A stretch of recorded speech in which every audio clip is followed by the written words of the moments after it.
ہم سب اپنے اخلاق اچھے بنا، جتنے بھی ساتھی مجمع آیا ہوا ہے نا، یہاں آیا ہے سب پر لے کر جائے کیا جھگڑے ختم کرنے، کیا ختم کرنے ہے جھگڑے، کیا کرنے ہے بولو بھائی. ایک صحابی نے اس کے حضور میرا غلام ہے، غلطیاں بہت کرتا ہے، میں کب تک معاف کروں؟ آپ نے فرمایا اگر جو ایک دن میں 70 مرتبہ غلطی کیا کرے تو معافی کر دیا.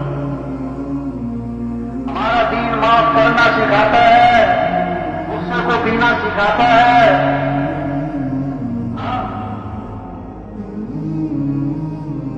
جس جس کا جھگڑا چل رہا ہے، جس جس کا جھگڑا چل رہا ہے، گھر میں دوستوں سے، رشتے داروں سے، پڑوسیوں سے، کسی سے پکا عزم کرے کہ جھگڑا کیا کر رہا ہے.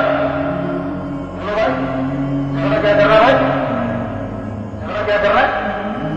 کون کون جھگڑے ختم کرے گا؟ کب کریں گے؟ ایک آدمی جو ہے نا دھیان تھا وہاں، انہوں نے دھیان میں بہت کہا کہ جھگڑا ختم کرو، معاف کرو. ایک آدمی باہر جا کے کہنے لگا مودی صاحب کو کیا پتا کہ اس نے میرے ساتھ کیا کیا. یہی تو ہے کہ جو رشتہ توڑے تو مجھ سے رشتہ توڑو، جو ظلم کرے اسے کیا کرو، جو برائی کرے بدلا کس سے دو؟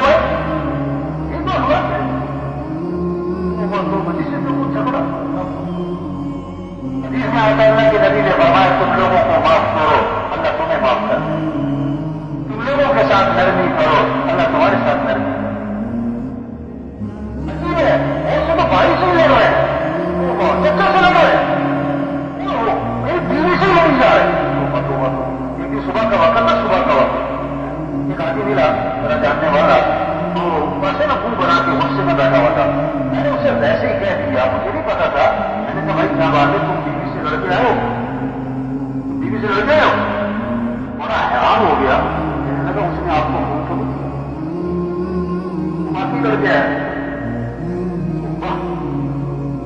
بزرگ کے پاس ایک آدمی آیا، کہنے لگا حضرت کوئی تعویذ دو، میرا بیوی سے جھگڑا ختم ہو جائے. کیا دو؟ میرا بیوی سے کیا ہو جائے جھگڑا؟ یہ تعویذ کا کام نہیں ہے، اخلاق اچھے بناؤ. کیا اچھے بناؤ؟ جھگڑے ختم ہو جائیں گے. اور اخلاق کی بات بتائی، حدیث میں آتا ہے بیوی کے منہ میں لقمہ ڈالنا صدقے کے برابر ثواب ہے.